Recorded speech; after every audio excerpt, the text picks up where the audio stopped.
Jesus has brought everyone back to God. Look at this. Ephesians 2:14-18. For he is our peace, who hath made both one, and hath broken down the middle wall of partition between us. Verse 15. Having abolished in his flesh the enmity, even the law of commandments contained in ordinances, for to make in himself of twain one new man, so making peace.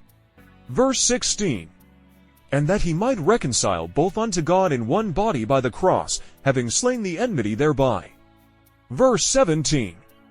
And came and preached peace to you, which were afar off, and to them that were nigh. Verse 18. For through him we both have access by one Spirit unto the Father. As long as you are full of the Holy Spirit, no evil powers can have any part of your life.